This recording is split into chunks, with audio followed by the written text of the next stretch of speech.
सत्ता पक्ष के मेरे साथी अक्सर 75 सालों की बात करते हैं, लेकिन इन 75 सालों में ये उम्मीद, आशा, ये अभिव्यक्ति की ज्योति कभी थमी नहीं, कभी बुझी नहीं। इस देश की जनता ने खुलकर आलोचना की, निडर होकर धरने किए, प्रदर्शन किए। जब जब जनता नाराज हुई तब तब सत्ता को ललकारा, उसे चेतावनी दी, बड़े से बड़े नेताओं को कटघरे में खड़ा किया, उनसे जवाब मांगा, न्याय मांगा। इस देश के छोटे छोटे से नुक्कड़ की दुकानों में, चाय की दुकानों में, इस देश के घरों में, गलियों में, मोहल्लों में, अखबारों में, प्रकाशन घरों में, न्यायपालिकाओं में चर्चा कभी बंद नहीं हुई। लेकिन आज ये माहौल नहीं है।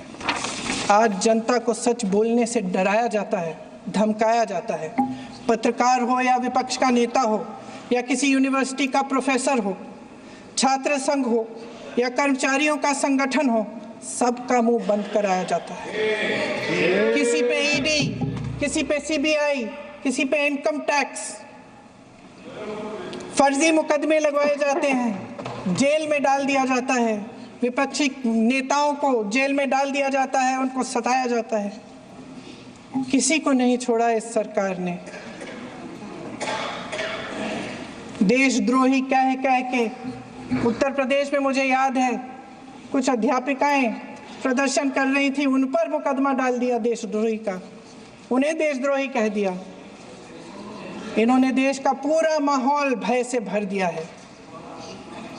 इनकी मीडिया की मशीन झूठ फैलाती है, तरह तरह के आरोप लगाती है, और शायद वह भी भय में ही है। महोदय, मैं इस सदन को याद दिलाना चाहती हूँ कि ऐसा डर का माहौल देश में अंग्रेजों के राज में था। जब इस तरफ बैठे हुए गांधी की विचारधारा वाले लोग आज़ादी की लड़ाई लड़ रहे थे और उस तरफ वाली विचारधारा वाले लोग भय में रहकर अंग्रेजों के साथ साठ-गांठ कर रहे थे। लेकिन अध्यक्ष महोदय, भय का भी अपना स्वभाव होता है। भय फैलाने वाले हमेशा भय का खुद शिकार बन जाते हैं। ये प्रकृति का नियम है। आज इनकी भी यही हालत हो गई है। भय फैलाने के इतने आदी हो गए हैं कि खुद भय में रहने वाले हैं। चर्चा से डरते हैं, आलोचना से घबराते हैं। कई दिनों से हम मांग रहे हैं कि चर्चा करिए,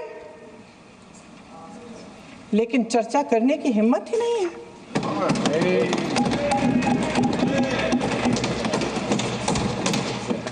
एक कहानी होती थी अध्यक्ष महोदय, शायद बचपन में आपने भी सुनी होगी।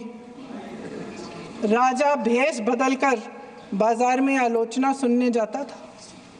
ये सुनने जाता था कि प्रजा मेरे बारे में क्या कह रही है, मैं सही रास्ते पे चल रहा हूँ कि नहीं।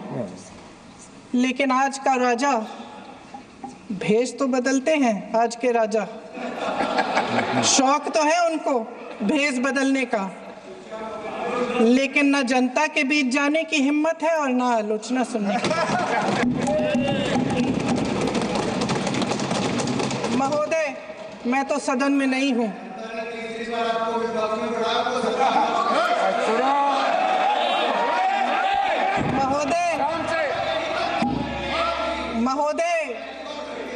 महोदय, जनता में बहुत विवेक है, ये सही है।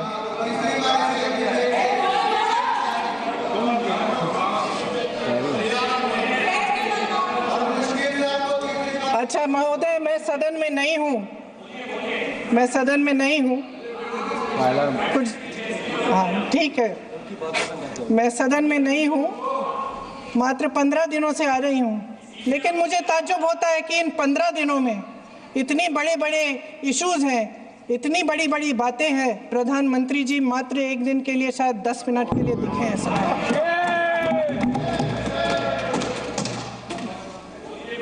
बात यह है अध्यक्ष महोदय जी कि ये देश भय से नहीं, साहस और संघर्ष से बना है।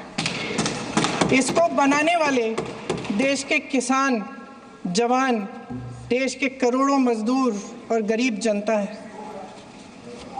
संविधान इनको साहस देता है। मेहनती मिडिल क्लास है और इस देश के जो करोड़ों देशवासी हैं, जो रोजाना भयंकर परिस्थितियों का सामना करते हैं, उनको साहस देता है। वायनाड में जो आपदा आई, उसमें एक छोटा लड़का था 17 साल का। 6 घंटों के लिए उसने अपनी माँ को बचाने की कोशिश की।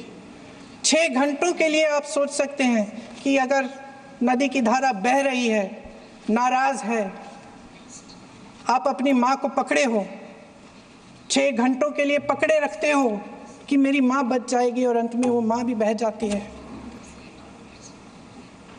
उस लड़के का साहस, उन महिलाओं का साहस जो पीड़ित हैं लेकिन फिर भी अपनी लड़ाई लड़ रहे हैं, उन संभल के बच्चों का साहस जिनके पिताजी अभी अभी गुजर गए लेकिन फिर भी उनके सपनों को साकार करने की हिम्मत है, उनका साहस है, वो साहस इस संविधान ने दिया है।